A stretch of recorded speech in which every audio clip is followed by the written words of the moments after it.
Okay, it is recording. All right. Well, hey, John, how are you? Hello, hello. Good to be here. Yes. So tell me, it is June 6th. It is Tuesday. What's it like on Broadway in the greatest city in the world today? It's actually kind of exciting, you know what I mean? Broadway Cares runs a lot of fundraising events, Mhm. and they're preparing for what's called Broadway Bears, and that's just a risque way for the Broadway community, if you will, to raise money for their causes. So everyone is excited with that. They're in rehearsals for that. I don't do it because I don't feel like I was dancing gonna in my say, underwear, but right. Will you be in that or no? no, no, no, not me. I may go Oh. and support, but I think it's weird to just like stare at like my coworkers like in thongs. You know what I'm saying? Well, isn't that what happens in the dressing room every day? You're No? right. You're right. Or maybe that makes it boring. I don't know. So You're that, right. yeah, that is exciting. So that's perfect because I know that and I think many of our folks, like the curiosity about like what is it like to realize that dream of being in a show, 8 shows a week, but like that's like the pinnacle. But of course, it's also like we can imagine it like a huge, amount of what's it like? Tell me about like what is like a day in the life, a week in the life like for you now that you are on stage in Funny Girl. And how long have you been doing that? A year, over a year. A year. Okay. Yeah. Yeah. So take us on a voyage of like what's it like to be on Broadway? Yeah. So, like I said, we started rehearsals in February of last year. We opened, sorry, we did our first preview at the end of March, officially opened in April. Hmm. So I've been there for over a year, and it's been a tremendous blessing to have that sort of consistency and stability, especially in this business and this Oh yeah. industry. Um, but yeah, it's 8 shows a week. There's one show Tuesday, two Wednesday, one Thursday, Friday, two Saturday, one Sunday, and the one on Sunday is a matinee. And you know, I love routine. I love consistency. You know what I mean? So that's been very, very That's nice good. to have. It's been really good to have that sort of regimentation. Um, and in terms of the show, I feel like I don't really do that much in the show. You know what I mean? To the point where like, it's a huge, huge lift Mhm. for Fanny Bryce. Whoever is playing Fanny Bryce, it is a massive, massive undertaking. Um, so it kind of feels like I don't want to say a paid vacation because I'm still like going there and I'm working, but like it just Yeah. feels like more of a privilege. I'm able to like, dance with people that I like, before the show and during the show. The guys in the dressing area. So our dressing Yeah. area is right behind the backdrop, and we are just like having Oh a my God. crazy Whole time. time. Like a crazy time. We're cracking jokes, like we're talking so much trash. Like it's incredible. So like after all of this is done, I've Yeah. been thinking about this more and more because our closing date is September 3rd. So like we know when we're going to close. Ooh, end of And the night. a lot of Yeah. the people that started the show are still with it. And at the end of the day, like we had fun. Like of all the things that could be said about this show, we had fun. So it's Sure. crazy. And it's a family, right? Like it's I'm sure like a crazy family. As long as you're not Fanny and doing all the work, everybody else is Right. having a good time. Right, exactly. We're kind of She's just on, chilling, and we yeah, we she's know on about such each a other's cool lives time. and stuff. It's cool. Oh, yeah. So wow. So yeah, but then knowing it's gonna end, there's that like bittersweet, like, okay, there's only so many times. So when you're doing that, like, can you do anything else with your day? Like, or is it pretty much like you said, there's a lot of regimen and structure? Do you have to be resting, training, in the hours that you're not at the theater? Yeah, it depends. I try and pack my days outside of the theater with a bunch of other things. Usually trying to get in the rehearsal studio and um, come up with something, whether that's like to choreograph or just to shed. Um, you know, taking a lesson every now and then, Mhm. doing a gig on the day off on Mondays. and just trying to pack it in, because I don't want to just sit around and just be like, oh, this is the only thing that I'm doing. You know what I'm saying? Oh, So right. Yeah, I've like been so many fortunate. hours to curtain, though. You have other stuff. Exactly. And every once in a while it's like, all right, I got to take a day off. But um the since I'm an understudy, I'm covering the character Eddie Ryan. Uh-huh. And the understudies and swings have to keep their Thursdays and Fridays open because one of those days is typically going to have an understudy rehearsal. So, Mhm. we don't know the schedule until the Sunday of that week. So we finish the matinee on Sunday. That's the end of the 8-show week. And then sometime between Sunday and the day off on Monday, we'll get the weekly schedule. And then we can start to pack the day. Oh, okay. Yeah. So it's not until Yeah. then you can kind of decide what to do. Yeah. Well, one of the things that you've decided to do is the first set, which we are so excited to have you back. So tell like how did you do that before you were in Funny Girl? How did that evolve? Yeah. So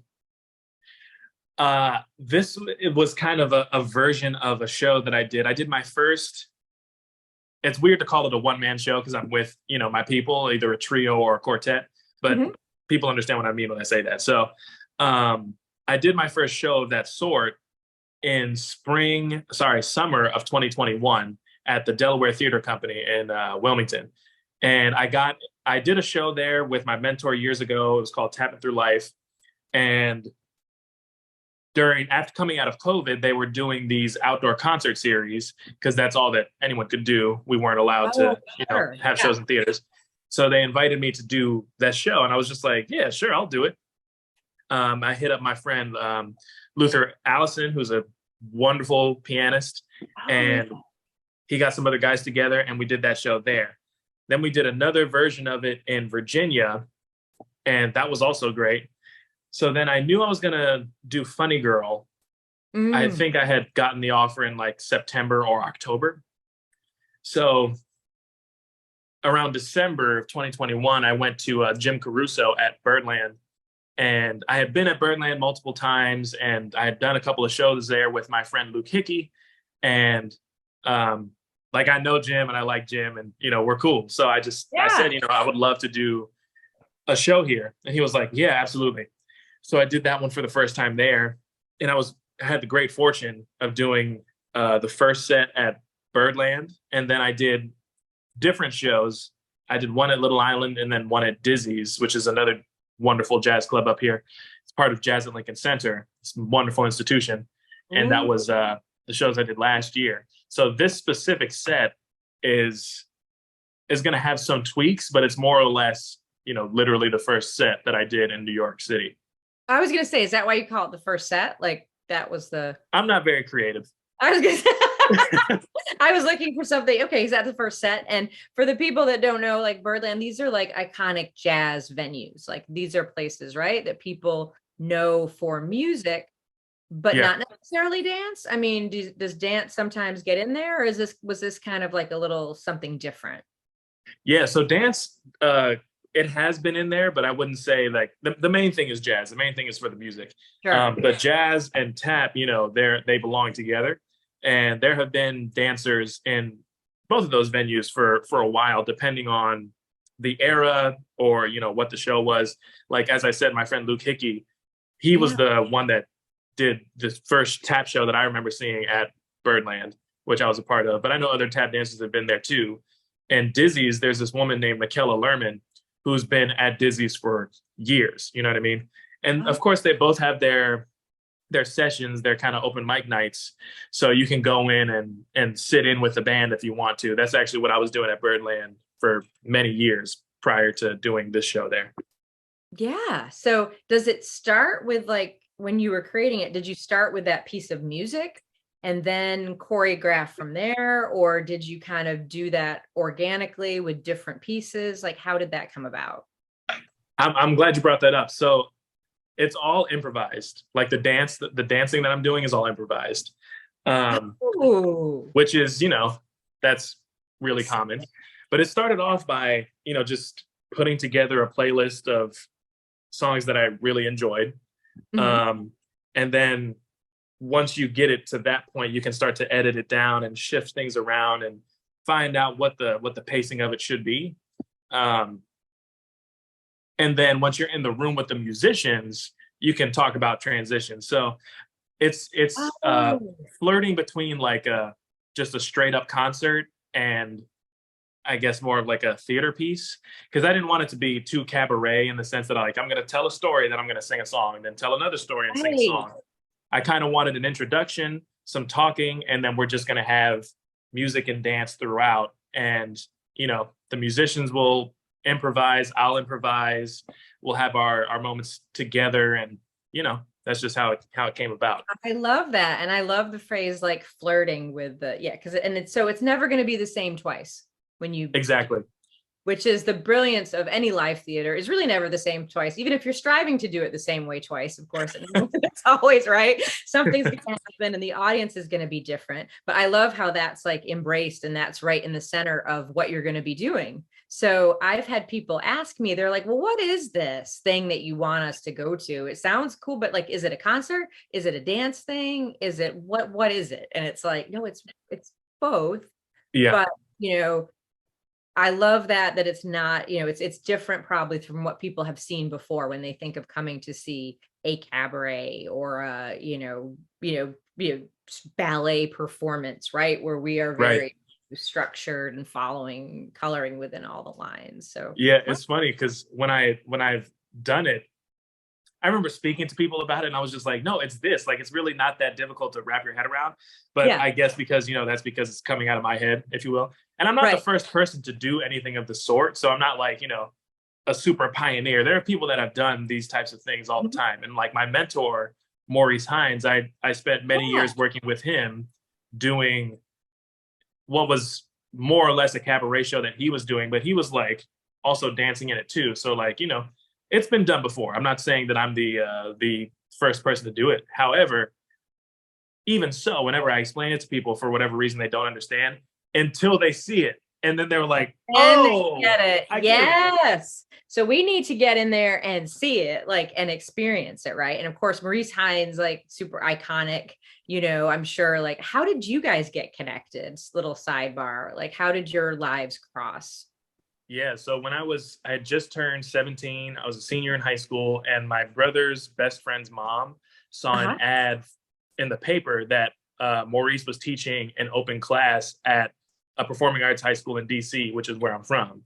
So Okay. we went to the class, and then he invited us to audition for the show that he was doing in DC called Sophisticated Ladies.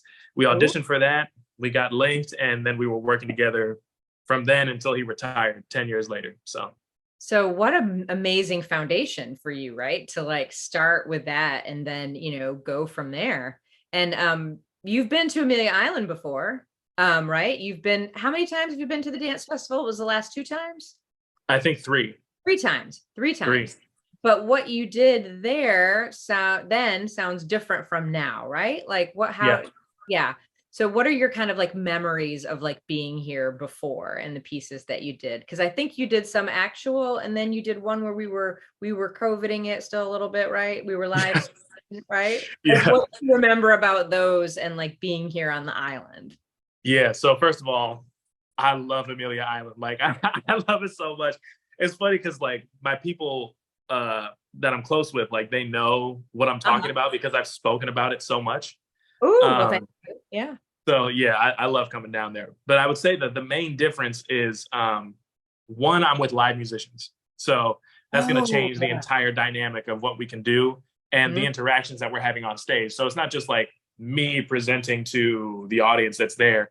It's us together having a vibe and presenting to the audience at the same time. So that's the biggest difference. And I'd say the next thing is just like when I'm performing in the festival, um, there is that fourth wall that exists. Mhm. And then because this is a concert, I can address the crowd. I can talk to them Oh, and I can invite them into like, be more of a participant if they choose. I'm not like I hate audience participation. Like when I say this, you say that. But right. if you feel like hooting and hollering, you have Oh, every now right to that do is so. important for us, right? So we don't have to be afraid that it's like a comedy show where you're gonna like, call us up on stage, right? No one's gonna be asked to Oh, tap. hell no. No, no, no, no, no. I hate They that. don't I would have to hate if fear somebody that. did that to me. So I'd be like, no, I don't. don't know. I think I've seen you dance. I think people should do that to you, like wherever they see you, like in the store, shop, whatever. But okay. But so I like that because sometimes when people are seeing a performance, especially in a big venue, and we will be in the biggest venue on Amelia Island. We have had where Yo-Yo Ma, it's Zach Perlman, big, big, big performers have performed. It's big. It's Hmm. sometimes that can feel a little bit, we feel like we need to be on our church behavior. Well, it is actually also in a church. Right, Um, right. but you're supposed to just kind of like silently, like respectfully, like listen and take it in. Not Yeah. necessarily though, right? Like, so here it sounds like we've got energy, we're going back and forth, and very much, I think, in the spirit of jazz, right? Like Yeah. a little of this, a little of that. So it is okay for us to stand up, clap, hoot, holler, etc. Exactly. Just Exactly. control. That's so important. And I think I kind of like doing that. Like I just did a series of symphony concerts with this guy Tony DeSayer, who's a wonderful singer and pianist. And when you're going into those spaces, I asked him, I was like, hey, is it cool if like I break the tension? And he's like, yeah, absolutely, because Yeah. you feel the need to be super, whatever we describe as prim and proper, even though Right. it was never supposed to be that. You know what I mean? These art forms are always supposed to invoke some sort of response. Um, so I like going in and being like, hey, like relax and have a good time, and we're gonna be here for you, and that's it. Yes, I love that. And it's like people sometimes just need to know, like, if it's okay, right? Yeah, yeah. Like, I You're like, I remember don't want to be rude. I'm like, I don't want to be like that person. And sometimes we love to have people like come see performances who maybe are new to the arts, who don't go all the time, and just like to open that up, I think is marvelous. But I love the direction. I remember I went to see the Tina Turner musical, and I Hmm. remember they specifically though said at the beginning, like, you might want to sing along, but let our cast do it until the end, and we're going to have like two encores where we are going to like let it rip, right? Yeah, And people were like, oh, I mean, some you still really couldn't help it, like sometimes you had to kind of you be sing along, but then like once it was unleashed, it was unleashed. But you're unleashed from the start, and that's awesome. yeah, yeah. We try. Yeah. Yeah, that is so cool. So I do know that when you were on Amelia Island, John, we took you around a little bit. You got to see a little bit of the island.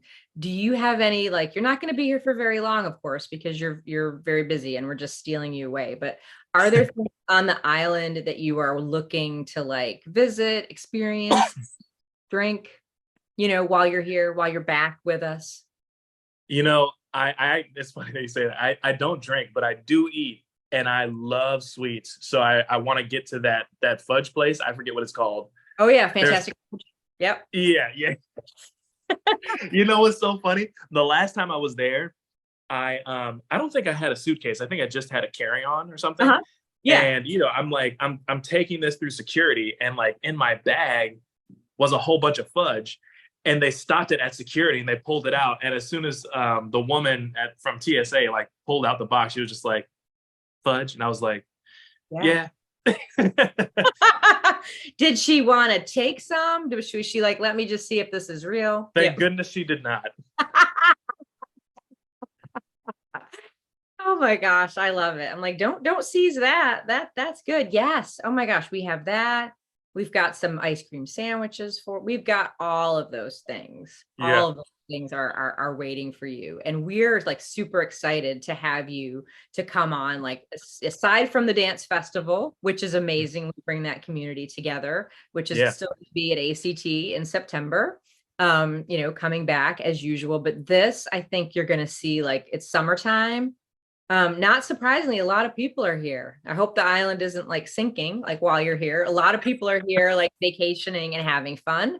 But Yeah. this is just an amazing thing to like get people together to go out and experience this great performance that you'll be bringing to us.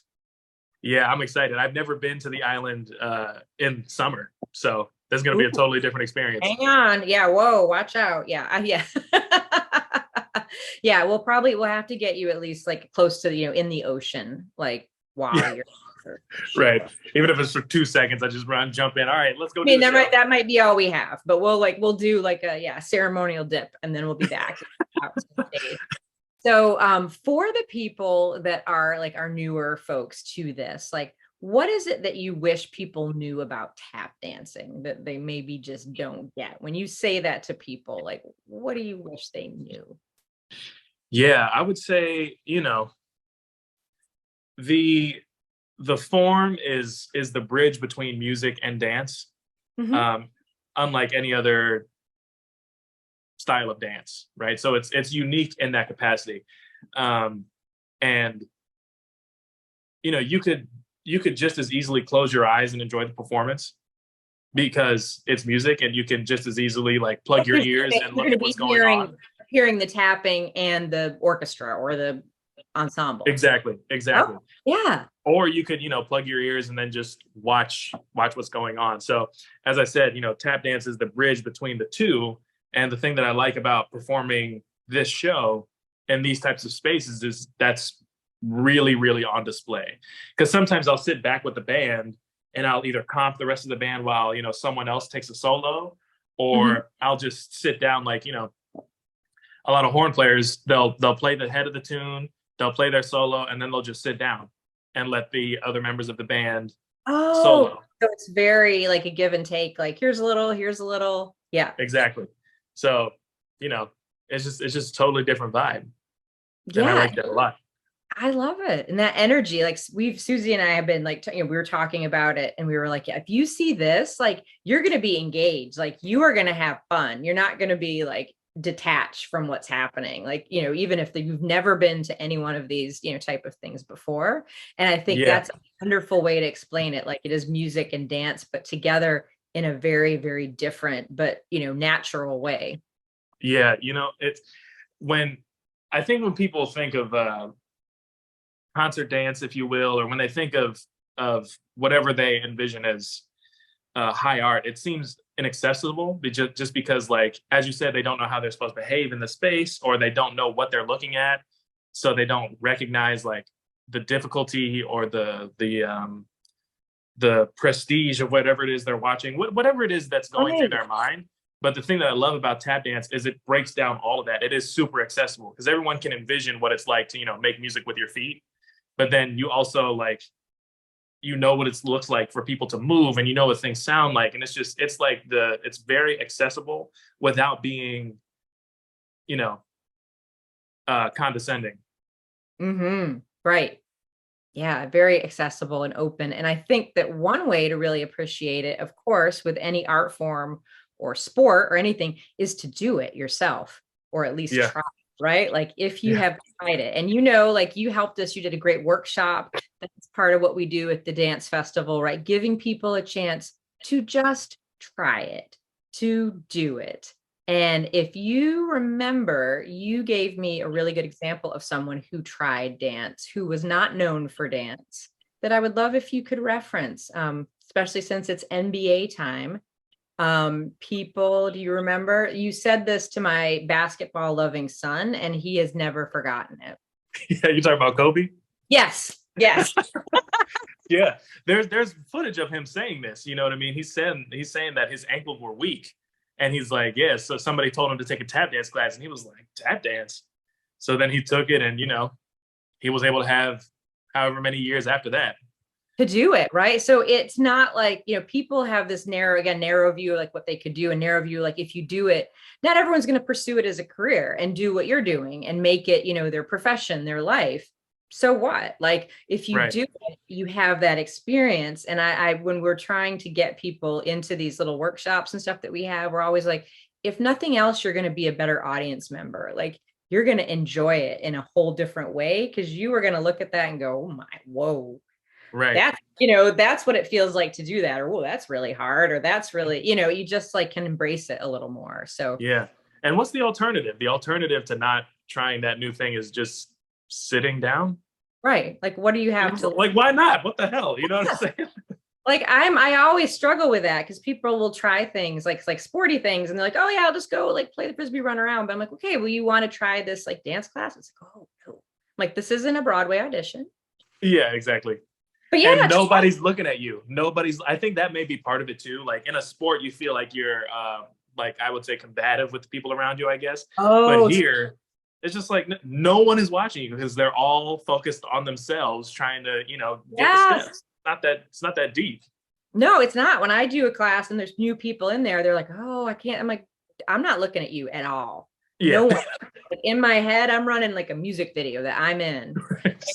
Or, they're looking at the teacher or whatever. Like, no, it's okay. Like, take the mirror away if you want. But like, yeah. Yeah, Yeah. So exactly. definitely, I hope that when people see you, they might also be inspired to like give it a whirl themselves. The Right. musical side, because we've tried to do a lot with like bringing all the different arts together, right? We love to have live musicians play for the festival, and we do a Yep. lot with all of our brother, sister, sibling arts organizations here. But get people to experience it and try it, and go from there. Your life's a little better, a lot better. Exactly. Yeah. Excellent. Well, thank you, John. We cannot wait to see you here on Amelia Island, July 13th. We are going to put the ticket link up, and you can go to Amelia Island Dance Festival, adf.org, to check that out. And if you're smart, you're going to do it right now to make sure that you can get in there, because it is one time only, right? You've got to go back. One time. You can't I know. sit I had to take a personal day to come do this, Right. Thank you. Like he's given up some Broadway time for us. So I hope we'll all be there to give it up for you. Yeah, in all seriousness, I'm super excited to come back, and I love what you guys do. So I'm thrilled to be there later this summer. So thank you for having me. All right. Awesome. Thank you.